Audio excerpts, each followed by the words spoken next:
Welcome to Two Humans Talking, the podcast where we really talk about what it takes to be healthy in this modern, fast-paced world. I'm Tiffany Simms, and today I am so excited to bring you this amazing human. Anne and I have been friends for not even a month yet, and she has quickly rising the ranks of my favorite human beings. Her energy is contagious, her soul is on fire, and I can't wait for you to experience her. And so today, if you are a woman who is sitting there going, I have these goals, but life is a certain way. I woke up today a certain way, and I don't really know what to do with that. Do I show up and push through the ick? Do I just give myself grace? What's the messy middle of that? We're going to talk about it. But before we go there, Anne, will you introduce yourself? Share with the people who you are, what lights your soul on fire, what makes you you.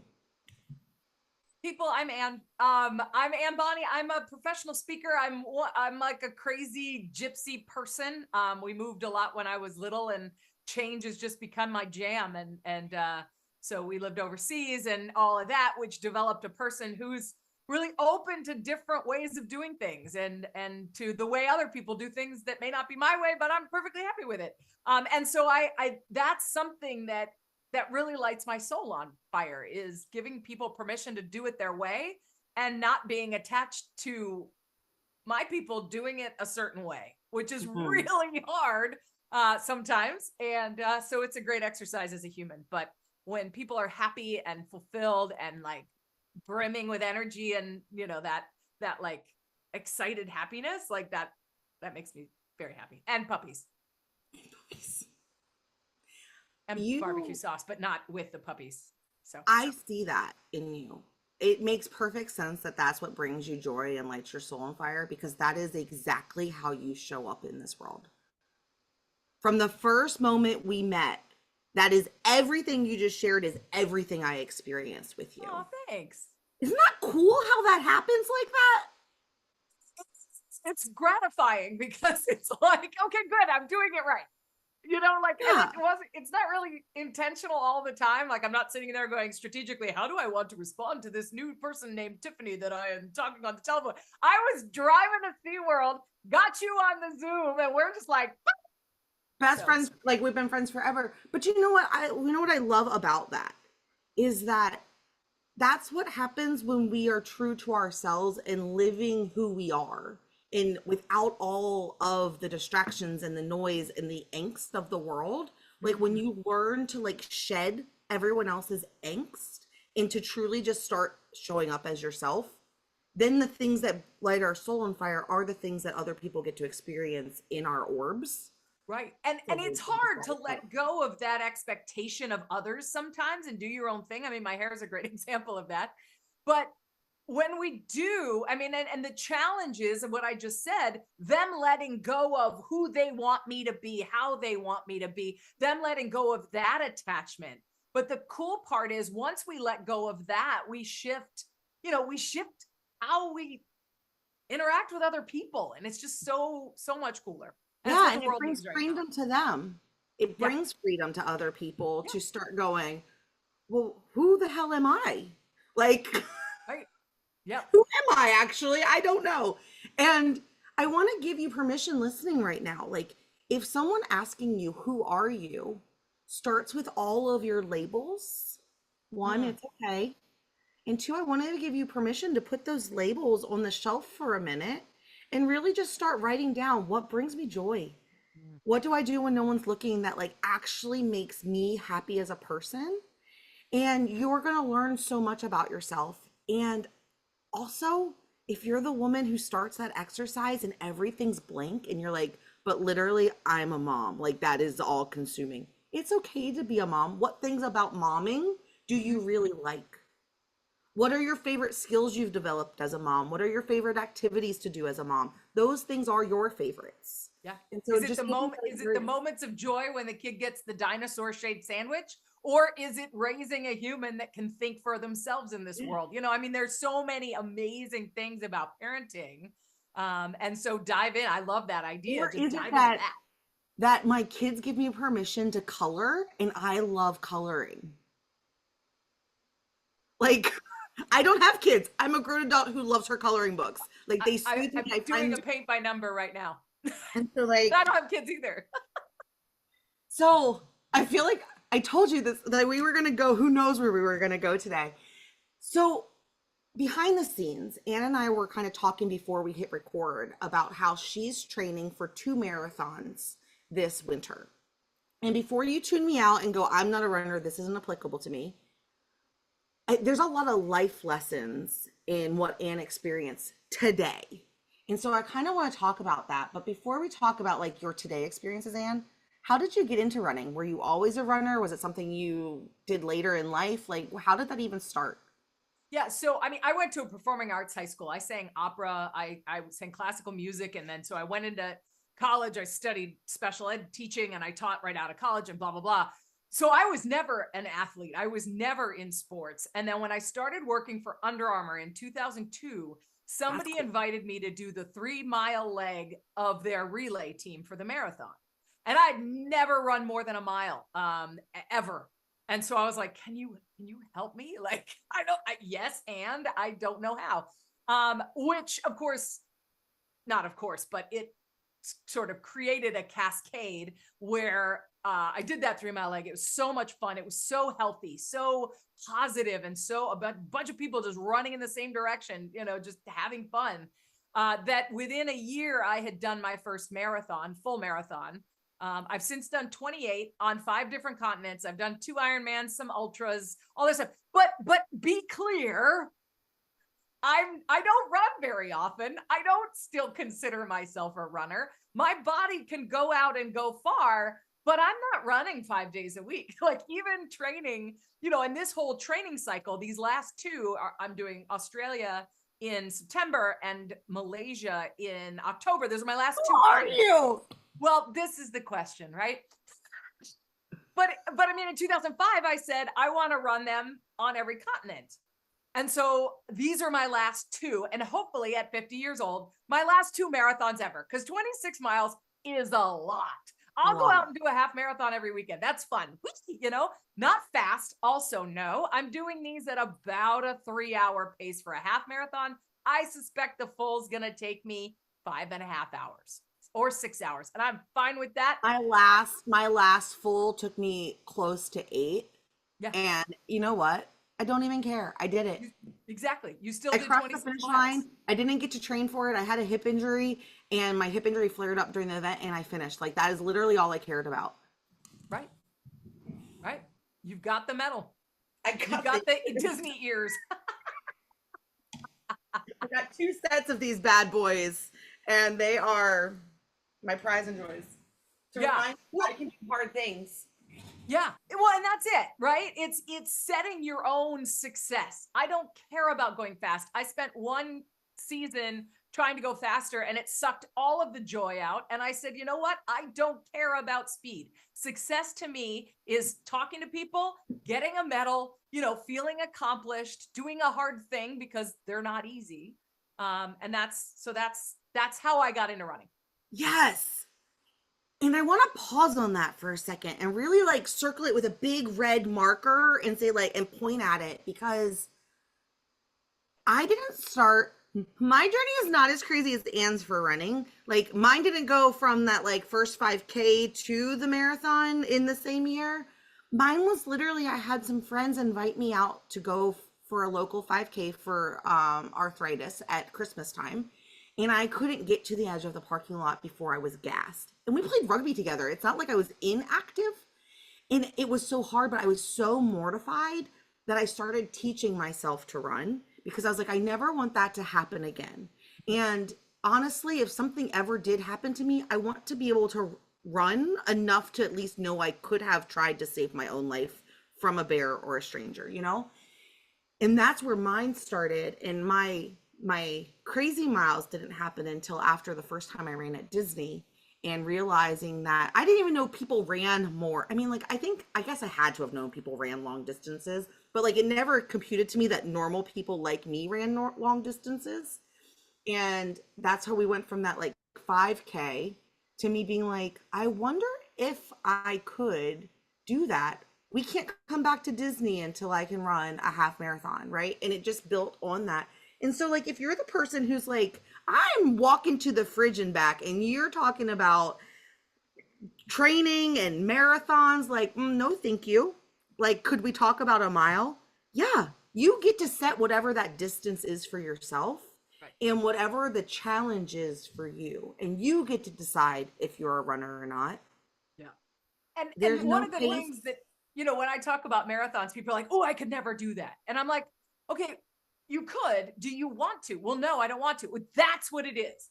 That's why. And I that's don't, it's nobody has to do a marathon. Nobody has to do a half marathon. Like, who cares? Like, if you want to, you can do it, but you may not want to. That may not be your bag of beans, yeah.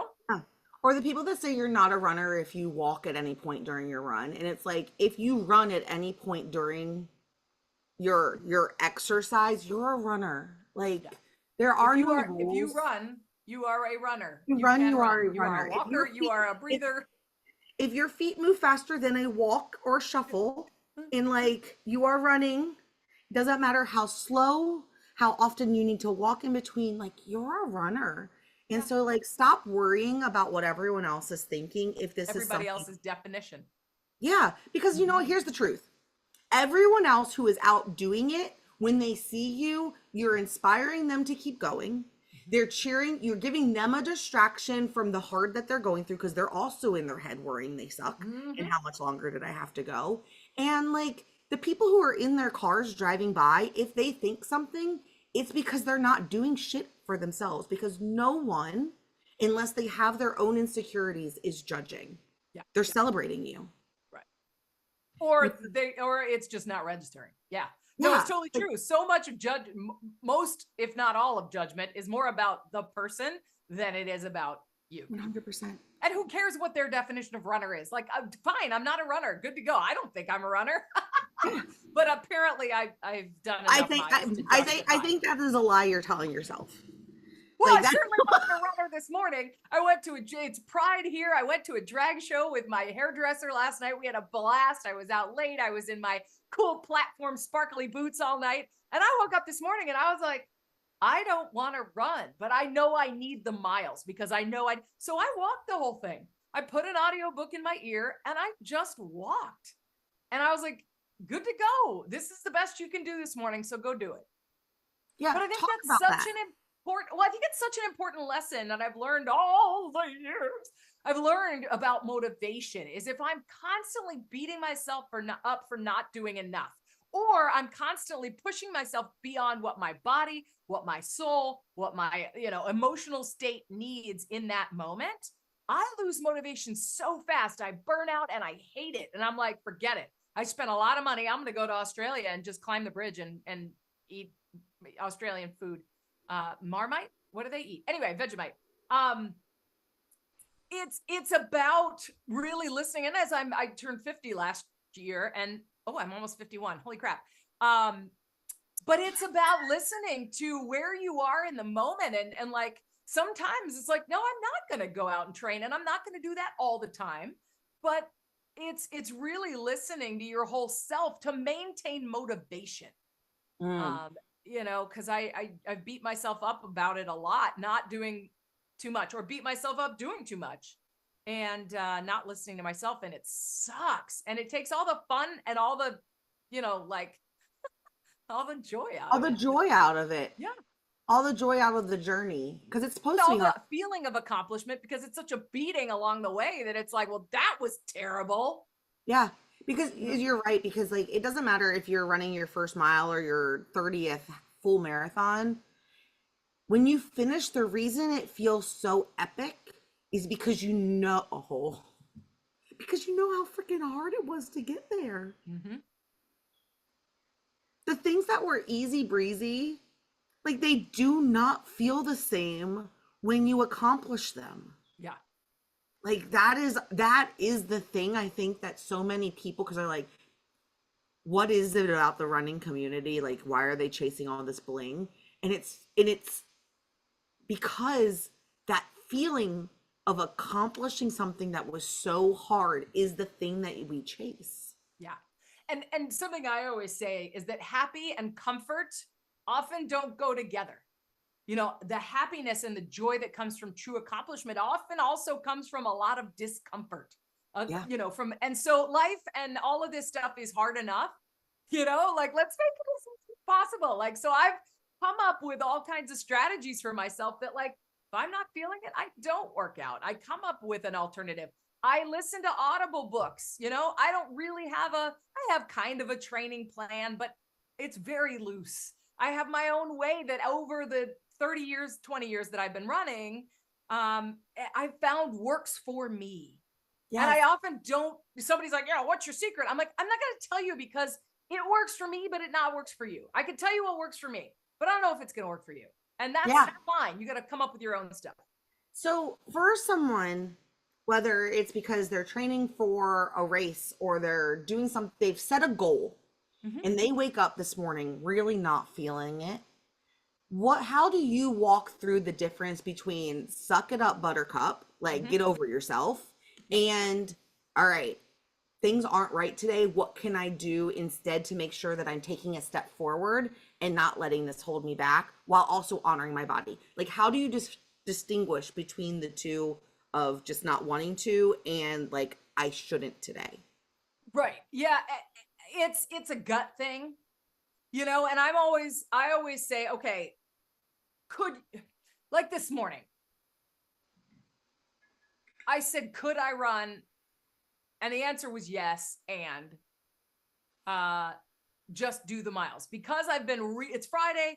I've been really good the last 2 weeks about, you know, officially training. And I'm like, you know what? Just walk it, just do it. But if it was Monday and then Tuesday and then Wednesday and then Thursday that I was skipping and feeling like I don't want to and like listening to my body, all of a sudden I'm like, okay, wait a minute. What else is going on here? Like one lax is, you know, that works. The second lax, the third lax, the question is, okay, is there something going on with my body or with my emotions that I need to deal with? Mm. Is this goal really something that I want? That's another question that I ask on a regular basis. Like, you don't have to do these marathons, period. You're the one who set that goal. Nobody's, you know, life is depending on you doing that. Um, is that still something you want to do? And then the answer is yes. Okay, cool. How do we get back on the horse here? But I love reassessing the big thing and considering, you know, because we make up our own rules and sometimes we shackle ourselves to them.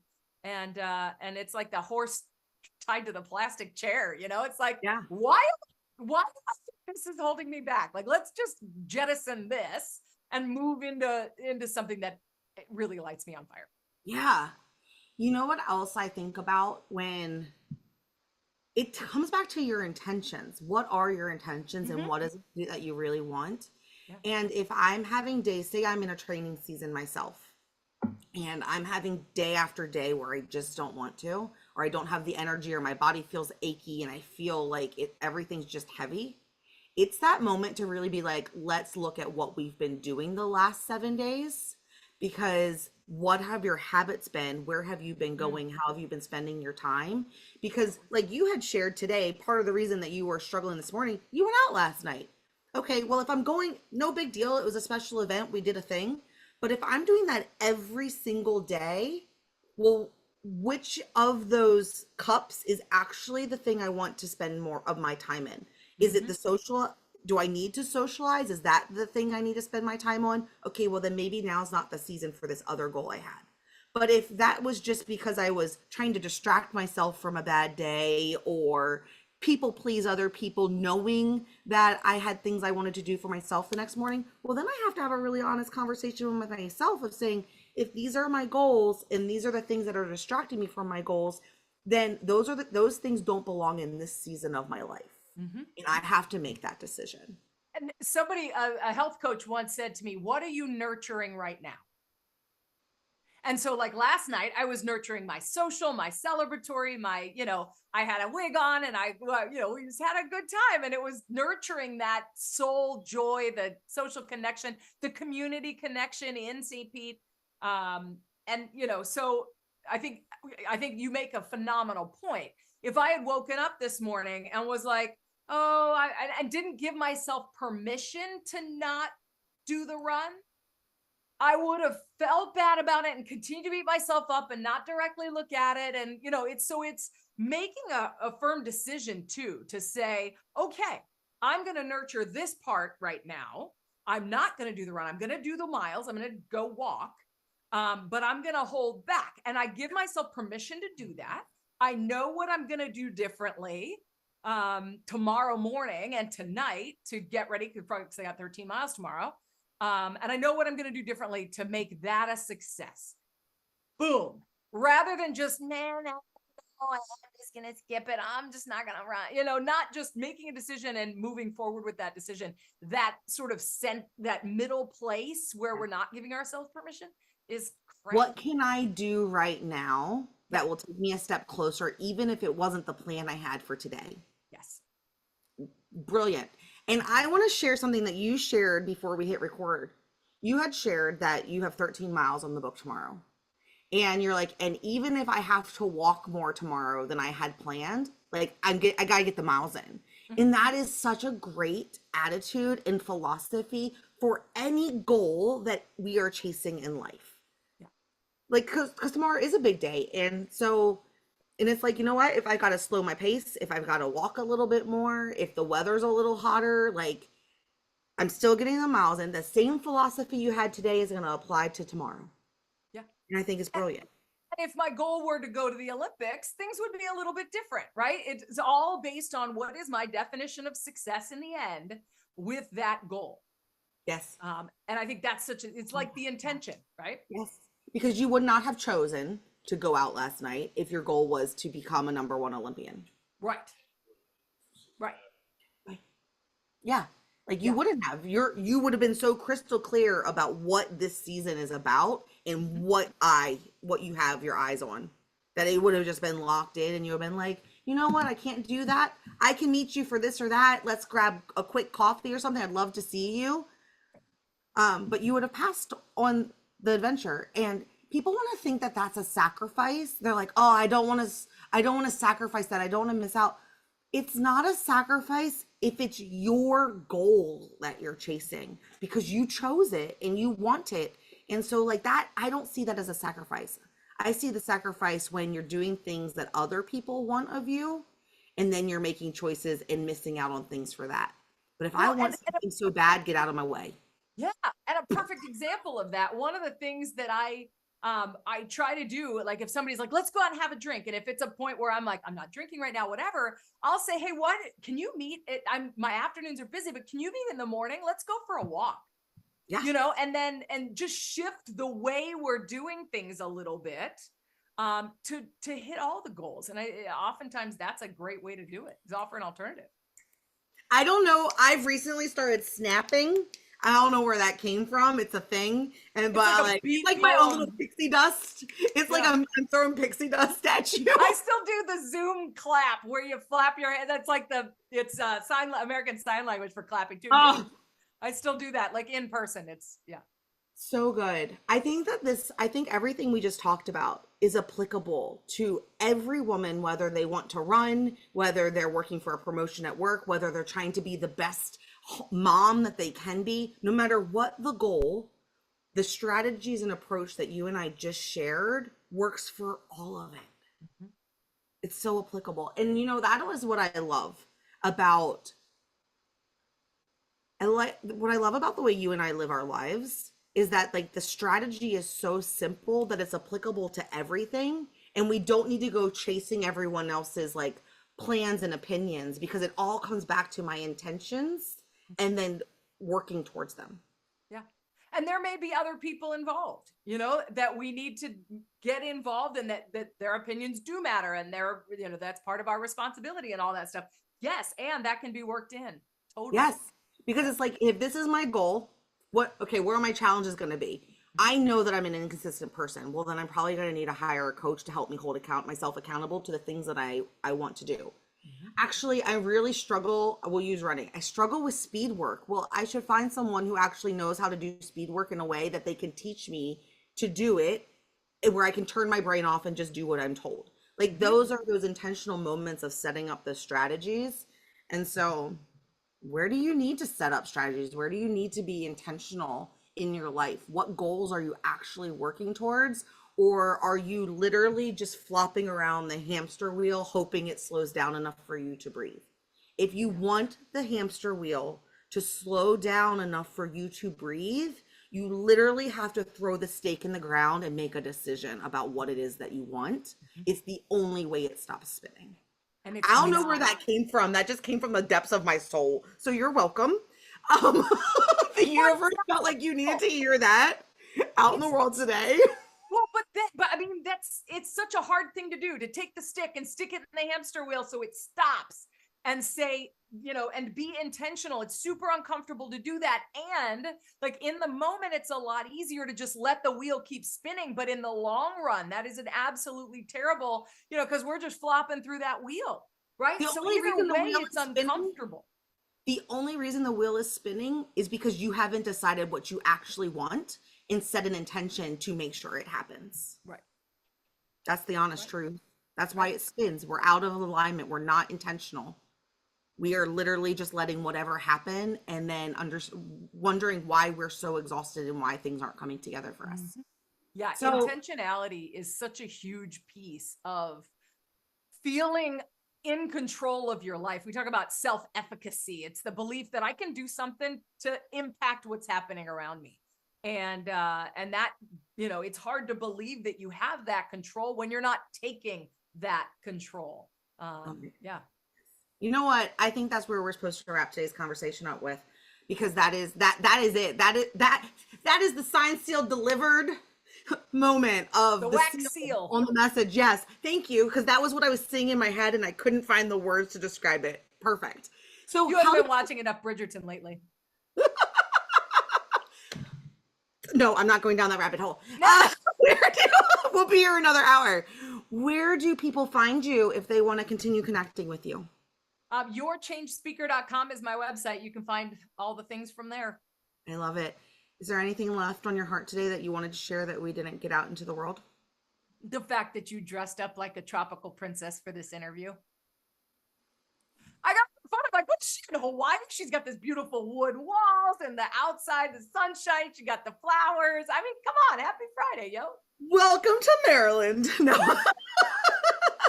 I hope you have a fabulous day. Thank you for sharing your wisdom and your life and your story with us today. And with that, that's Two Humans Talking. I'll see you next week. Thanks for watching. I hope you found this episode as inspiring and actionable as I did. If you're ready to stop just surviving and start living a life where your health, your relationships, and your career work together without the burnout, then it's time that you join the Modern Woman Society. Inside, I'll walk you through my life GPS system, a proven blueprint to help you have it all while thriving. You'll gain tools, coaching, and the kind of clarity that brings big dreams to life without the stress, overwhelm, guilt, and shame that the modern woman is used to. We're going to create a life where you feel energized and excited to wake up every day and fulfilled when you put your head on the pillow. Click the link below to learn more and join countless other women who are redefining success on their terms. Because the life you've dreamed about is closer than you think. I'll see you on the inside.